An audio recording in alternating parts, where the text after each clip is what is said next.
nefeste güneşleri söndüreyim yar. Çıra gibi uğrunda ben yanayım yar. Canım iste canım bile sana kurban yar. Yıldızlar yerinde güzel bırak dursun yar.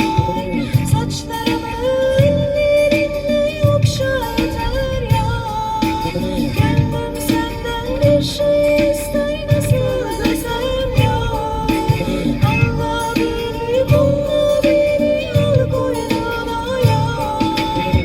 Rüzgar olup ince beline sarılayım yar. Çimen olup ayağa